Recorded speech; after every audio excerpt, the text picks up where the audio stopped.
बिस्मिल्लाहिर्रहमानिर्रहीम। शुरू करता हूँ अल्लाह के पाक नाम से जो बड़ा मेहरबान निहायत रहम करने वाला है।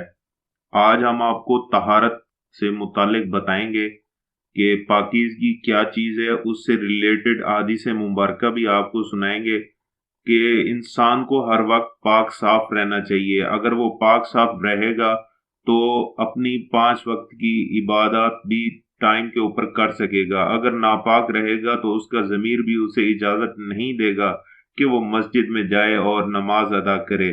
तो आइए चलते हैं आज की पहली हदीस की तरफ, जिसका तर्जमा कुछ यूं है। हजरत अबू हुरैरा रजी अल्लाह तआला अन्हु से रिवायत है कि रसूलुल्लाह सल्लल्लाहु अलैहि वसल्लम जब अस्तंजे को जाते थे तो मैं आपको पानी लाकर देता था। पानी का बर्तन जो कि कांसी या पत्थर से बना हुआ एक बर्तन होता था, उसके अंदर लाकर देता था, या फिर चमड़े के छोटे मशकीजे में, तो आप उससे तहारत करते या फिर अपने हाथ को जमीन की मट्टी पर मलते। फिर मैं दूसरा बर्तन पानी का लाता था तो आप उससे वजू फरमाते थे। मतलब ये है कि रसूलुल्लाह सल्लल्लाहु अलैहि वसल्लम पत्थर वगैरह से भी इस्तिंजा कर लिया करते थे और बाद में तहारत जो है वो पानी के साथ फरमाते थे। फिर उसके बाद हाथ को जमीन पर मल कर धोते थे, इसके बाद वजू भी फरमाते थे।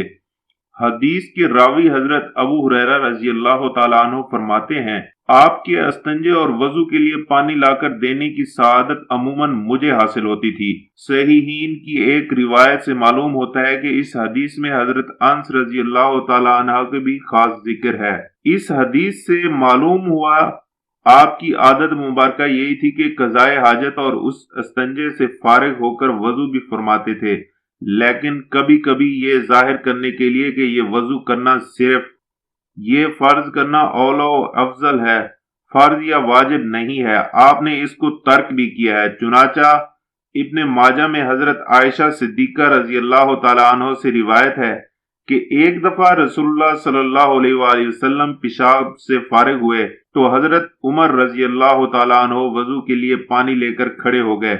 आपने फरमाया, उमर ये क्या है, किस लिए पानी लेकर खड़े हो? हजरत उमर ने अर्ज किया, आपके वजू के लिए पानी लाया हूं। आपने फरमाया कि मैं इसके लिए मामूर नहीं हूं कि जब पेशाब करूं तो जरूरी है कि वजू करूं, और अगर मैं ऐसी पाबंदी करूं तो उम्मत के लिए एक कानून और दस्तूर बन जाएगा। इस हदीस से ये बात भी मालूम हुई है कि रसूलुल्लाह सल्लल्लाहु अलैहि वसल्लम की सही नोयत अपने अमल से वाज़े करने के लिए और उम्मत को गलत फहमी और मुशक्कत से बचाने के लिए कभी कभी आज की हदीस मुबारक यही। नेक्स्ट इंशाल्लाह हम आपको मजीद तहारत से रिलेटेड हदीस मुबारक सुनाएंगे। उम्मीद है आप दोस्तों को आज की वीडियो पसंद आई होगी। अगली वीडियो तक के लिए इजाजत दीजिए। अल्लाह हाफिज। अस्सलामु अलैकुम वरहमतुल्लाह।